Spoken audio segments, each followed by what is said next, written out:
Saudara, dua partai pendukung koalisi pemerintah PDI Perjuangan dan Nasdem saling sindir soal reshuffle kabinet. Akankah Presiden mereshuffle Menteri Nasdem? Lalu apa juga dampak politis dari reshuffle kabinet nanti? Kita bahas bersama dengan Wasekjen Partai Nasdem, sudah ada Pak Hermawi Taslim, dan juga ada pengamat politik yang juga sekaligus Direktur Eksekutif Parameter Politik Indonesia, ada Adi Prayitno. Kami juga telah mengundang politisi PDI Perjuangan, Rizky Aprilia. Selamat malam Bapak-Bapak dan juga Bu Rizky. Selamat malam, Mbak. Oke, Selamat malam, nampaknya Bang Bu Hermawi. Rizky akan bergabung menyusul begitu ya. Saya langsung ke Pak Hermawi. Pak Hermawi, PDI mengatakan kalau lebih baik gentle, mundur saja sebelum di-reshuffle. Tanggapan dari Nasdem seperti apa? Loh, kami itu berkomitmen dengan Presiden Jokowi. Kami ini pendukung utama.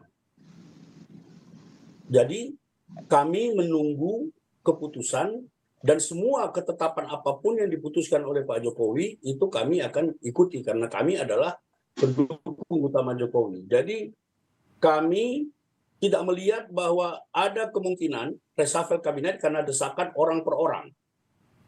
Reshuffle kabinet itu kan karena kinerja, karena berhalangan tetap, atau karena OTT.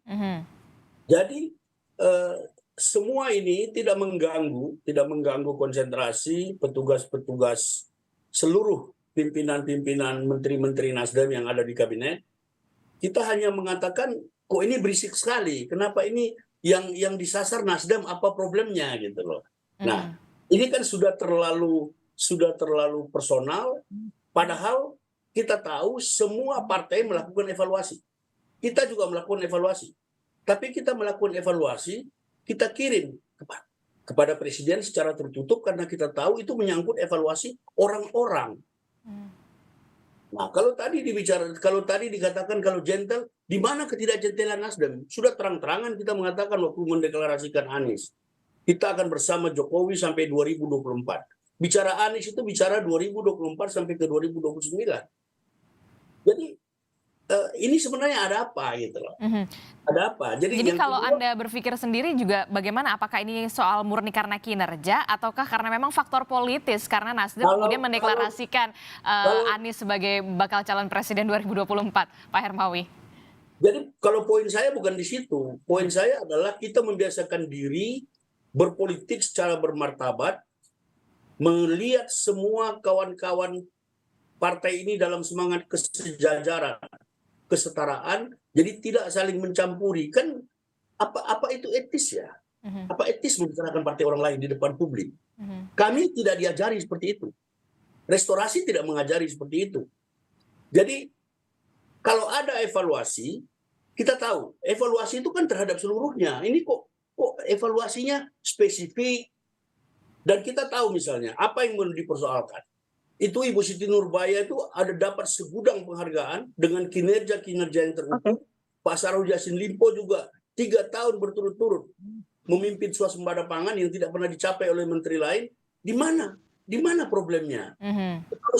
Terlalu sumir untuk melakukan tuduhan-tuduhan dan permintaan-permintaan yang seharusnya tidak kapasitasnya. Jadi maksud saya, kita ukurlah baju di badan sendiri. Kita bicarakanlah apa yang menjadi kapasitas kita. Nasdem, sekali lagi, hakul yakin tetap bersama Jokowi, dan kita terus bersama Jokowi, karena kita bukan tidak in the cost bersama Pak Jokowi. Kita pendukung utama dari awal sampai akhir.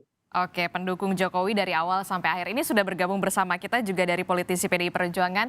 Ada Bu Rizky Aprilia, kita sapa dulu Bu Rizky. Selamat malam Bu Rizky. Selamat malam, Assalamualaikum warahmatullahi wabarakatuh. Waalaikumsalam warahmatullahi wabarakatuh. Bu Rizky, kalau tadi Pak Hermawi mengatakan ya udahlah ada batasannya, jangan terlalu ikut campur, ini terlalu personal. Dari PDI Perjuangan sendiri sebenarnya seperti apa? Kenapa kok menyasarnya ke menteri dari Partai Nasdem ya? Ya, kalau saya dari beberapa waktu kemarin, Mbak, Pak Hermawi dan Mas Adi Prayitno mungkin ya di layar yang harus saya sapa. Prinsipnya kemarin beberapa kali wartawan menanyakan, prinsipnya sudah menjadi salah satu fungsi DPR adalah kami dari Komisi 4 adalah fungsi pengawasan. Fungsi pengawasan, fungsi legislasi, serta fungsi anggaran. Nah, oleh karena itu beberapa menteri mungkin yang menjadi mitra kerja kami itu pasti perlu dievaluasi. Saya mengapresiasi yang tadi Pak Hermawi sampaikan, akan tetapi seperti yang saya sampaikan juga bahwa prinsipnya user itu adalah presiden. Betul, user adalah presiden. Tapi fungsi pengawasan kami dalam arti kata beberapa kali Menteri Pertanian dan kan rapat hari ini terbuka ya Pak Hermawi ya. Jadi terbuka di YouTube dan itu sangat jelas gamblang perlu kita Menteri Pertanian dan juga Menteri LHK. Sekali lagi harus ya silah itu menentukan sikapnya gitu. Tapi akan memberikan catatan yang mungkin yang disampaikan Pak Jarod kemarin adalah bagian dari kinerja sebagai mitra komisi gitu loh. Jadi yang hal itu yang kami sampaikan. Oke, kalau dari pengawasan sendiri komisi Anda komisi 4 kalau tidak salah ya, kalau koreksi kalau saya salah. Menteri Pertanian kinerjanya seperti apa? Memang apakah bisa dikatakan tidak bagus begitu? Kenapa hanya menteri-menteri Nasdem saja yang disorot? Bu Rizky? Baik, kita akan perbaiki gangguan komunikasi dengan Bu Rizky Aprilia. Kita ke Pak Hermawi. Pak Hermawi, Bu Rizky tadi menyebut Menteri Pertanian nih sebagai mitra kerja dari Bu Rizky Aprilia. Bagaimana tanggapan Anda soal kinerja Mentan? Mitra kerja itu kan evaluasinya itu kan evaluasi bersama-sama. Tidak bisa hasil evaluasi anggota dewan satu orang diomongin ke publik. Komisi itu kan sebuah gabungan fraksi-fraksi. Itu loh maksud saya. Yang kedua, ini kan menjadi pertanyaan buat kita, kok yang bicara itu saja orangnya, yang disasar itu saja. Jadi maksud saya, ini tendensi sudah tidak murni. Kami menduga, patut diduga ini sudah tidak murni. Tetapi itu tidak akan mengganggu konsentrasi kami. Kami akan terus bekerja karena kami berkomitmen kepada Jokowi.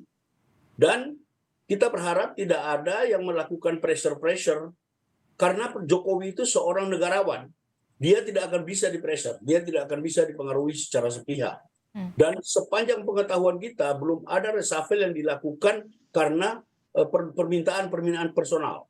Reshuffle itu kan selalu melalui pertimbangan-pertimbangan yang komprehensif, termasuk dari KSP, atau dadakan, ada peristiwa dadakan, misalnya OTT, seperti yang dialami oleh rekannya Bu Rizky dulu, Menteri Sosial Juliari, itu kan terpaksa di OTT. Yang kedua, saya mau menanggapi selalu dikatakan bahwa presiden yang mengatakan ada dua momen ketika presiden mengatakan mungkin reshuffle, itu kan beliau di doorstop. Kalau di doorstop pasti jawaban standarnya mungkin. Kenapa? Karena itu hak beliau. Karena itu hak beliau. Jadi mungkin reshuffle itu sepanjang waktu itu saja mungkin, dan kita sudah terbiasa. Kita sudah terbiasa menghadapi reshuffle dan bagi kita tidak ada apa-apa. Kalau itu selama itu dilakukan secara objektif dan evaluasi hasil yang pasti. Yang kita agak keberatan ini adalah kebisingan ini secara kita merasa ini sengaja diciptakan, kok yang disasar itu saja. Itu aja poin kita sebenarnya. Oke, saya ke Bang Adi Prayitno deh. Ini Pak Hermawi menyatakan bahwa memang bisingnya ini lain nih, tidak murni. Kalau Mas Adi sendiri melihatnya seperti apa? Ya, bagi siapapun yang melihat persoalan isu reshuffle yang terjadi belakangan ini, memang tendensinya itu didasarkan atas dasar like or dislike ya. Didasarkan suka tidak suka. Karena kalaupun toh didasarkan atas kinerja kementerian, saya kira hampir semua kementerian yang ada di bawahnya presiden, pembantu presiden, harus dievaluasi secara keseluruhan. Misalnya Menteri Ketenagakerjaan, tim ekonomi, karena kan belum bekerja secara maksimal, belum recovery pasca pandemi COVID. Yang kemudian menjadi sangat politis yang saya sebut sebagai like or dislike, karena sejak Nasdem mendeklarasikan Anies sebagai jagoan Pilpres 2024, sikap politik teman-teman PDIP sangat berbeda, totally different. Tiba-tiba saat itu Sekjen PDIP Pak Hasto mengatakan biru lepas dari koalisi. Biru yang dimaksud tentunya adalah Nasdem, bukan Demokrat, apalagi PAN yang menjadi bagian koalisi di dalam. Kan tidak lama setelah itu juga muncul statement-statement dari Pak Jarod misalnya yang memention 2 menteri dari Nasdem yang dinilai tidak punya kinerja. Nah, bahkan sehari 2 hari ini kita sangat vulgar mendengarkan bahwa ini soal gentleman karena dianggap Nasdem itu ingin pisah jalan untuk 2024. Gentleman yang dimaksud itu mungkin karena Nasdem sudah mengusung Anies, sosok oposisi yang selama ini dianggap sebagai antisisa Jokowi. Kalau mau pisah jalan di 2024 ya monggo. Dari sekarang lah memang harus hengkang kaki. Tapi kan Nasdem punya pembelaan yang menurut saya juga cukup rasional. Kontrak politik dengan Jokowi itu tentu sampai tanggal 20 Oktober 2024. Bukan kontrak politik yang harus berakhir di awal-awal Januari 2023. Dan sampai sekarang misalnya sikap politik Nasdem itu kan misalnya terlihat belum ada resistensi, belum ada protes dan penolakan-penolakan dari setiap kebijakan politik pemerintah. Tapi inilah yang saya kira membuat kenapa isu reshuffle itu berhembus. Ini soal like or dislike. Bagi PDIP kalau ingin pisah jalan ya monggo Nasdem di luar. Tapi bagi Nasdem nanti aja pisah jalannya 2024, jangan sekarang. Panjang nanti jalan ceritanya. Dan ini yang kemudian menjadi rumit-rumit yang menurut saya semakin ekstrim. Nasdem saya kira mengeluarkan satu statement dan pembelaan ya. Wah ini tetangga sebelah berisik gitu kan. Bahkan misalnya Pak Joni Plate mengatakan bahwa oh ini apa namanya ada yang mendadak jadi presiden. Itu kan jelas ingin menyindir PDIP. Karena yang berhak beresapel itu Jokowi, bukan orang per orang, apalagi sesama pengurus partai di internal koalisi pemerintah. Tentu rumit menjelaskan ini semua. Yang jelas bagi saya adalah ini soal Anies yang kemudian diusung oleh Nasdem yang dinilai memang sebagai antitesa berlawanan dengan Jokowi. Oke, Bu Rizky, benar nggak sih totally different nih PDI Perjuangan ketika Nasdem mendeklarasikan Anies sebagai bakal calon presiden di 2024? Betul berbeda perlakuannya? Ya, suara saya bisa didengar jelas ya? Ya, jelas. Oke, jadi begini, tadi memang betul ya, mau kita pisahkan seperti kata Mas Adi tadi gitu loh. Ini memang menjadi apa ya? Menjadi dua mata pedang lah kurang lebih gitu ya. Tapi seperti yang saya sampaikan gitu loh. Memang semua menteri memang perlu dievaluasi ya. Mungkin wabil khusus kenapa jadi Nasdem ya kan? Itu karena hari ini salah satu program unggulannya Bapak Presiden itu bicara food security atau kedaulatan pangan. Itu yang kenapa menjadi epicentrum dari semua ibarat katanya hal-hal yang menjadi kritik dan otokritik bagi kita bersama, kan begitu loh maksudnya.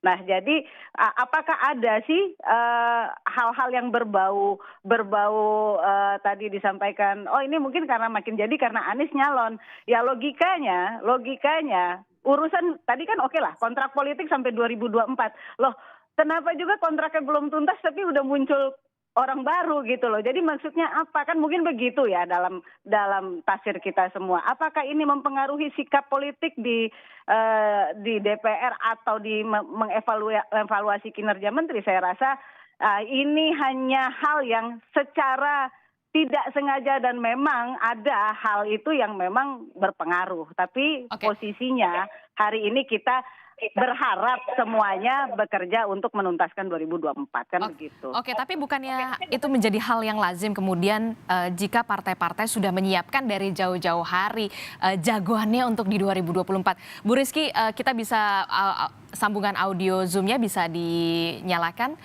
Oke. Nah, nah ini udah dari jauh-jauh hari nih, ini bukannya sudah lazim dilakukan oleh partai-partai untuk jagoannya di 2024 maju? Ya sebenarnya kan gampang aja ya, mau berseberangan atau bersekutu itu kan kembali ke rumah tangga masing-masing. Tapi kenapa langkah itu yang diambil dan jadinya buat kami mungkin selama ini kok banyak program-program Pak Presiden wabil khususnya mungkin di program-program tertentu ini kok tidak tercapai, apakah mungkin ada hal yang disengaja? Ya suspicious ya pastilah Mbak gitu kan gitu loh.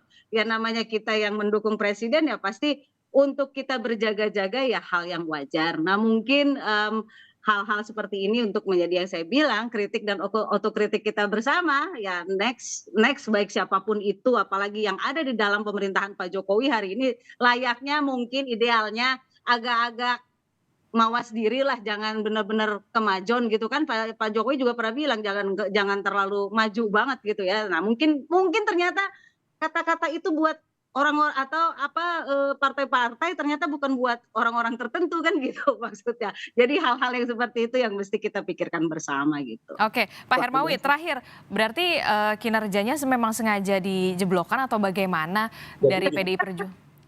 Tanggapan Pak Hermawi.